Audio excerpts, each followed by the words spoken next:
Lieutenant Williams, a police officer attached to the Juvenile Division.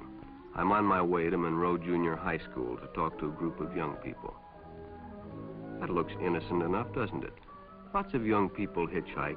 Seems like a good way to get from one place to another. But sometimes there are dangers involved that never meet the eye. Let's take the case of Jimmy Barnes. Jimmy played baseball all afternoon, and he didn't feel like walking home, so he decided to thumb a ride.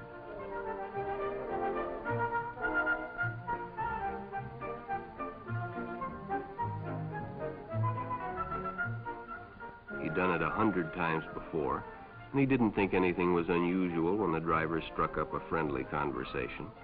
In fact, he seemed like a real nice guy.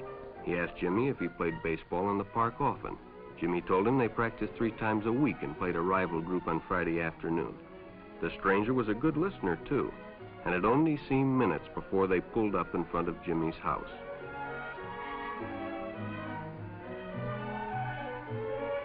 When Jimmy got out, the stranger gave him a friendly pat. Then he told him he'd see him again, as he always drove by the park on his way home.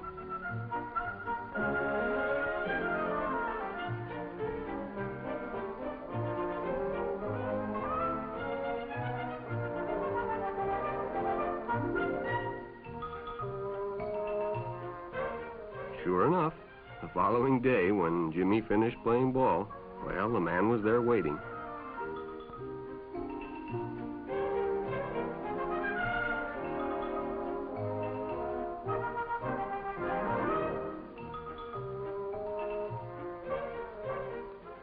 They stopped at a drive-in, and the stranger treated him to a Coke.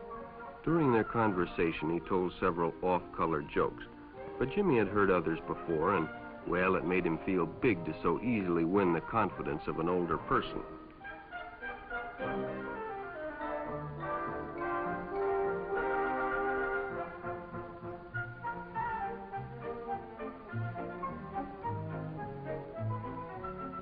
The following Saturday, they went fishing together. By now, they were using first names. Ralph said it was more friendly.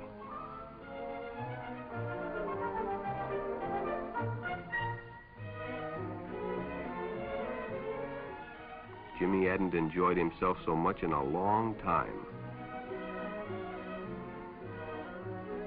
Then during lunch, Ralph showed him some pornographic pictures. Jimmy knew he shouldn't be interested, but, well, he was curious.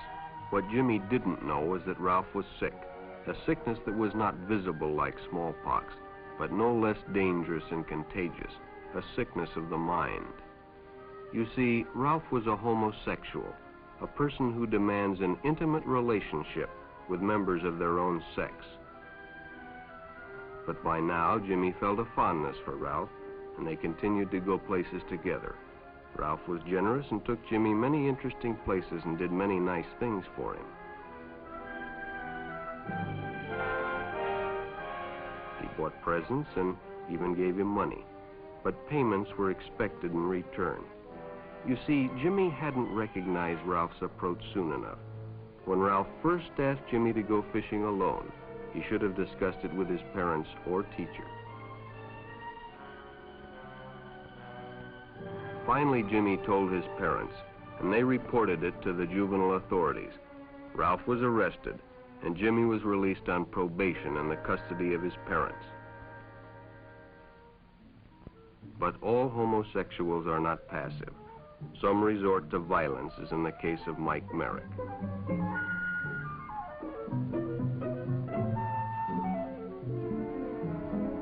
In the heat of competition, no one noticed the man who sat and watched. And when the game broke up and the others left, Mike decided to stay and practice a little longer.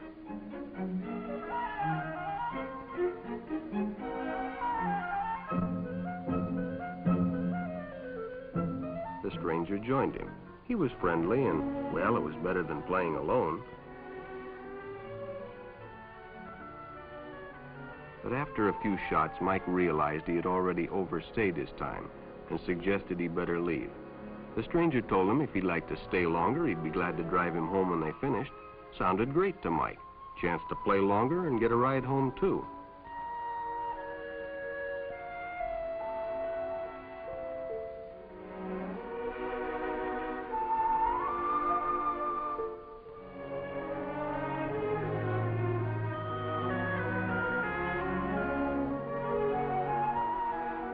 When they finished, the stranger told him he'd make a fine player someday if he got lots of practice. The companionship, the praise, the friendly attitude dispelled any misgivings Mike might have had about going with a stranger. He probably never realized until too late that he was riding in the shadow of death. But sometime that evening, Mike Merrick traded his life for a newspaper headline.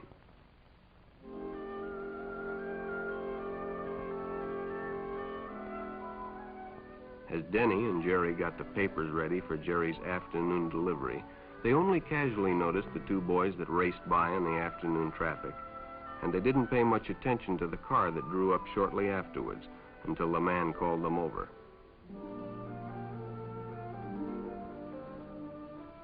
Had two boys been by on bicycles? The boys nodded they had. Could they recognize them if they saw them again? Well, Denny guessed he could. Then hop in, the man said. Those are stolen bikes. Without giving it another thought, Denny got in and the car sped away. Jerry watched. He'd been told many times, if a friend got in a car with a stranger, to write down the license number. It didn't seem to apply, but, well, fortunately, he marked it down.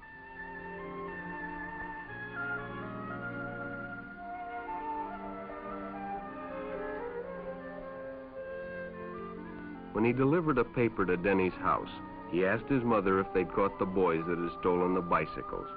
Denny hadn't returned, so he told her the story and gave her the paper with the license number.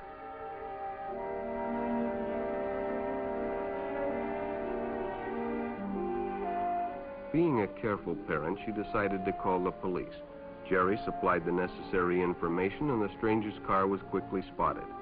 It was a good example of how important it is to always get the license number and description of any stranger who takes a young person off alone, no matter what they tell you.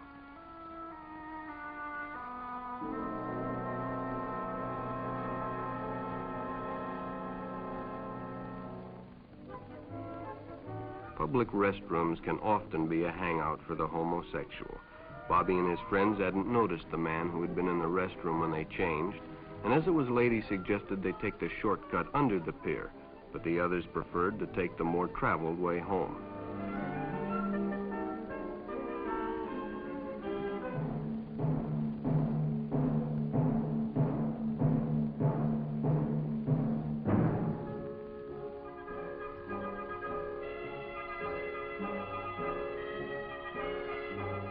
When Bobby recognized the stranger as the man in the restroom, the shortcut under the pier didn't seem like a good idea at all.